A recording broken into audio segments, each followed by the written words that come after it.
Hello everyone. Today's part of discussion is transportation. So we are continuing the lesson number 6, but the next topic is transportation. So transportation means moving from one place to another or carrying substances from one place to another. So in our body, the tissue that helps in transportation is the connective tissue, that is the blood, the fluid connective tissue. So we can easily say that blood is the fluid connective tissue which carries the substances from one place to another. Now, blood is made up of the liquid part and the cellular part. The liquid part of the blood is called the plasma, which can carry food, carbon dioxide and different other wastes.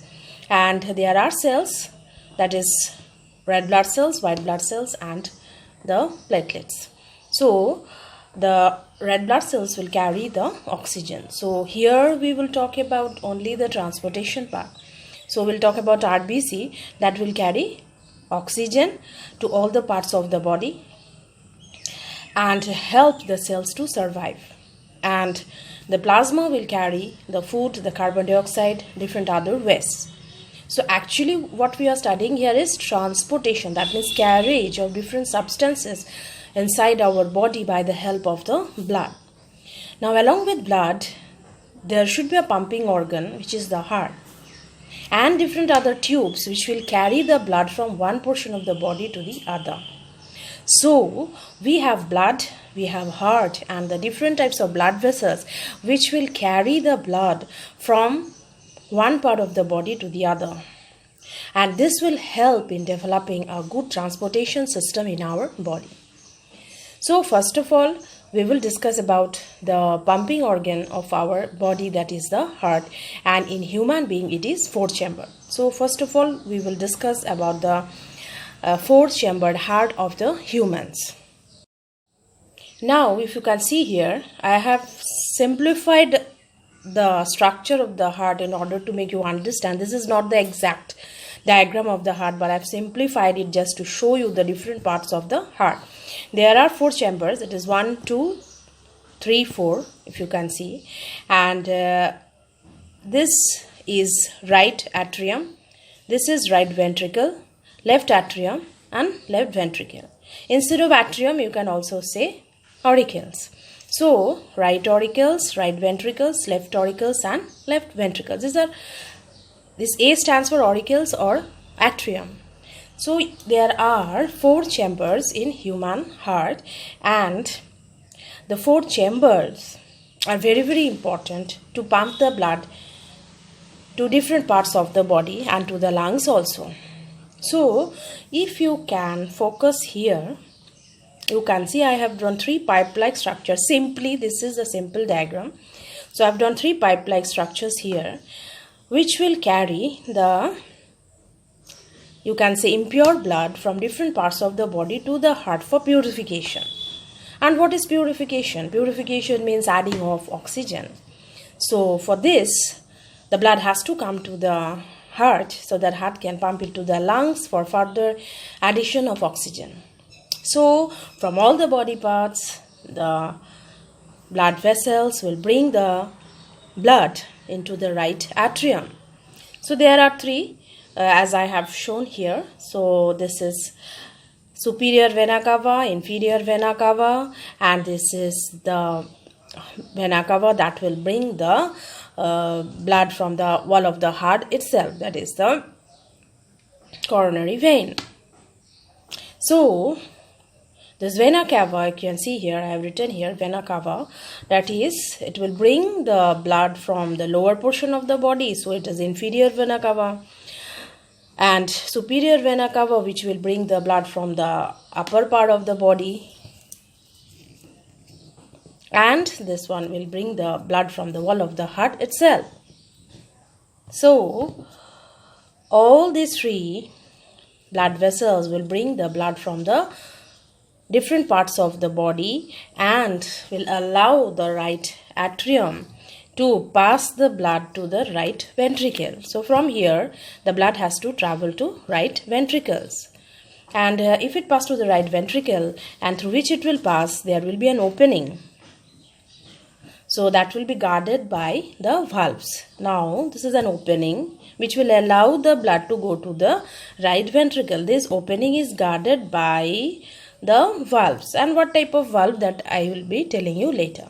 Now the blood from the right ventricle will be pumped out to the lungs, and then it will be purifying the blood by the addition of oxygen, and then it will go to the left atrium or left auricle.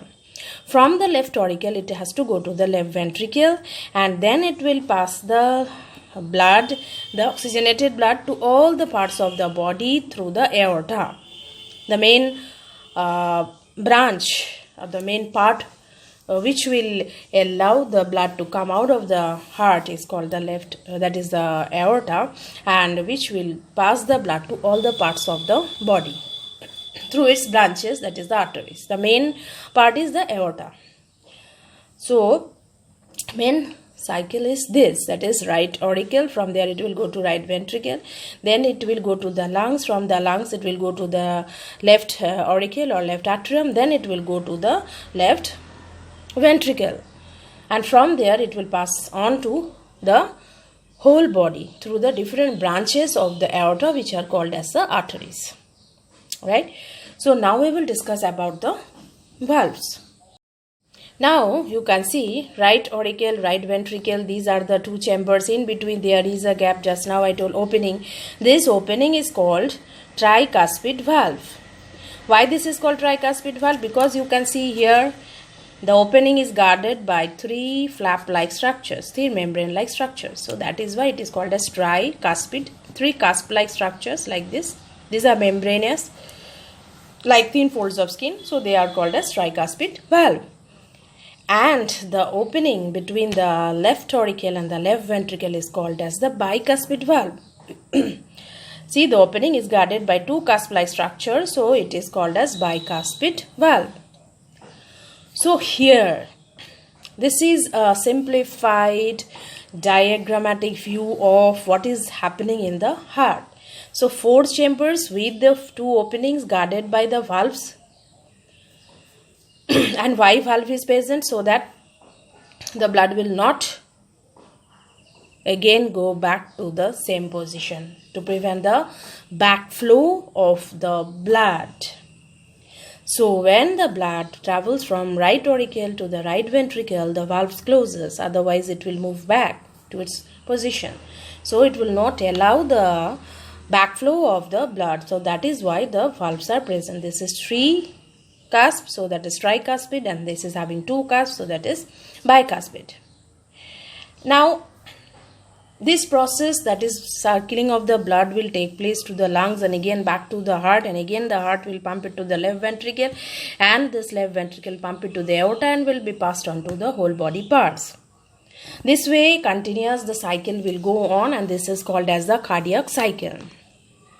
But who will generate the heartbeat? The heartbeat will be generated by the structure which is called sinoatrial node, or the SAN, which is also called the pacemaker. So this pacemaker or the SAN will generate the heartbeat. That is, what is this heartbeat? Heartbeat means how the blood is pumping the blood from one chamber to the other, and then passing on to the lungs, and again come back into the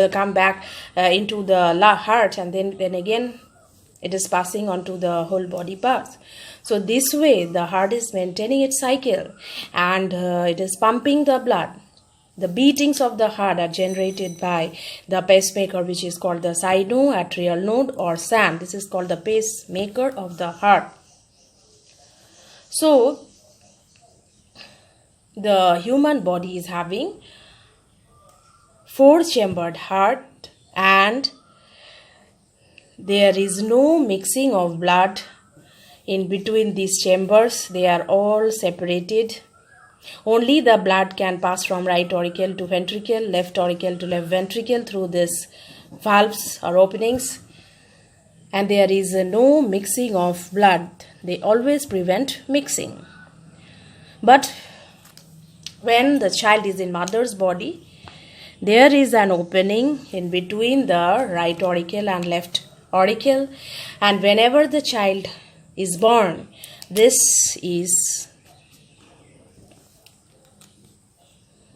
fully closed. So there is no chance of mixing of the deoxygenated blood and the oxygenated blood. But before birth there is an opening, and after birth the opening is closed. So this way the blood can flow inside the heart, and then the heart can pump it to all the parts of the body.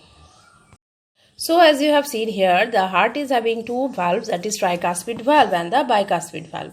So in between the left auricle and the left ventricle there is bicuspid valve. In between the right auricle and the right ventricle there is the tricuspid valve. There are semilunar valves also. And where will the semilunar valves be present? The pulmonary artery and the pulmonary vein. Now I'll show you what is pulmonary artery. The pulmonary artery is the artery which will carry the blood to the lungs from the right ventricle. So an artery which will carry, artery is the blood vessel, so this will carry the impure blood from the right ventricle to the lungs. The only artery which will carry the impure blood from the right ventricle to the lungs is called the pulmonary artery. So the openings are guarded by the semilunar valve. Semilunar means half moon-like. So this will carry the blood to the lungs for addition of oxygen. Now next is pulmonary vein, which will carry the purified blood from the lungs to the left auricle. So this pulmonary vein will carry oxygenated blood from the lungs to the left auricle. So from the lungs to the left auricle, the oxygenated blood will be carried from the lungs to the left auricle by the help of the pulmonary vein. So the only vein which will carry the pure form of blood or oxygenated blood is the pulmonary vein. And the only blood vessels which will carry, the blood vessel means only artery which will carry the impure or deoxygenated blood, that is called as the pulmonary artery. All the arteries carry oxygenated blood except pulmonary artery. All the veins carry deoxygenated blood except pulmonary vein. So the openings of this blood vessels will have semilunar valves to prevent the backflow of the blood. Now I will try to explain you the diagrammatic representation of the four chambers of the heart. The diagram that I have shown you was simply to make you understand, but now I'll explore the part of the heart in this diagram. So if you can see, this is the heart. Actual shape is like this. Whatever I have drawn was for you to understand that the chambers are arranged like that. So now I'll go into the details of this. So if you can see here, there are the chambers. This is right auricle. As I told you, you can also tell this as atrium. This is left auricle. This is right ventricle. And this is left ventricle. So now this right auricle will get the deoxygenated blood from all the parts of the body through the different veins, which I told you that there will be three types: superior vena cava, inferior vena cava, and the coronary vein. These three veins will carry the blood which is having carbon dioxide and will bring it to the right auricle. From the right auricle, the blood has to move on to the right ventricle. So it will pass on through the tricuspid valve. As I told you before only, there is a valve in between the right auricle and right ventricle. And this is guarded by three cusp-like structure. So that is called as tricuspid valve.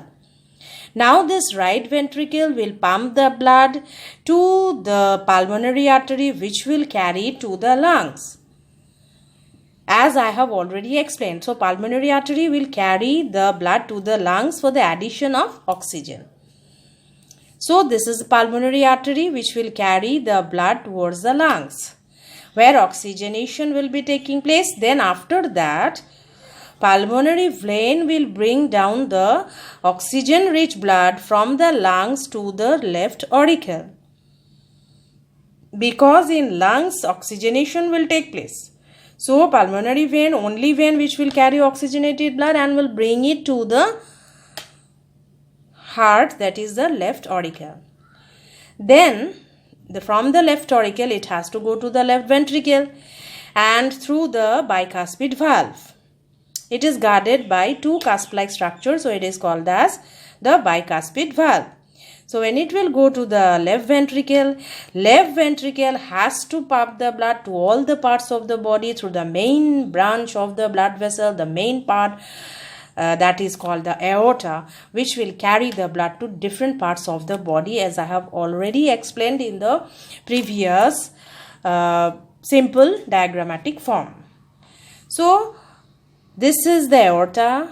This is the pulmonary artery which carries blood to the lungs for oxygenation. Then pulmonary vein will bring the blood to the heart itself. Then from the left auricle it will pass on to the left ventricle. Then from there aorta will carry to different parts of the body. What the aorta will carry? The oxygenated blood. Now the valves will not allow the backflow of the blood. They will only allow the blood to flow only in one direction. So, the openings of the pulmonary artery and the pulmonary vein will have what? Semilunar valves. So, artery will always carry oxygenated blood and vein will always carry impure blood, that is the deoxygenated blood. But pulmonary artery is the only artery which will carry the deoxygenated blood, and pulmonary vein is the only vein which will carry the oxygenated blood. So this is the system, and the walls of the left ventricle is quite thicker than the right ventricle, because the right ventricle has to pump the blood only towards the lungs, but the left ventricle has to pump the blood to all the body parts through the aorta. So the thickness of the walls of the left ventricle is much more than that of the right, and this point is very, very important. And the chambers are properly divided, so there is no mixing of blood. So the oxygen will enter into the heart through the pulmonary vein up to the left auricle. Then it will go to the left ventricle. And there is separation of the right side and the left side. So blood mixing is not allowed. And it is very useful for the supply of oxygen to all the body parts of an organism. Now, the animals like the amphibians and the reptiles, they have three-chambered heart. And they can tolerate some mixing of the oxygenated and deoxygenated blood. Then mammals and birds, they also have very much high energy needs. So they use their energy to maintain the body temperature. So there is no mixing of blood. And even in fishes, then we can see there are two-chambered heart. The blood is pumped to the gills and is oxygenated there, and then the blood passes to the rest of the body. So blood goes only once through the heart in the fish during one cycle. But in the human being, blood goes twice during each cycle. In other vertebrates also it goes twice during each cycle. So that is why it is known as what? Double circulation. So in human being, as I have already told, that blood has to move twice. One has all from the whole body parts, the blood will come into the heart, and from there it will go to the lungs. Again from the lungs it will come back to the heart, and again from the left ventricle it will have to go to all the parts of the body. So the blood flows twice through the heart in a cycle. So that is why we and other vertebrates have the double circulation. But in fishes is two-chambered heart, and it will only pass one time through the heart during one cycle. So today we have discussed about the heart and the organisms having the different chambers of heart. So in the next lecture I will be explaining about the blood vessels. and the other part related to transportation.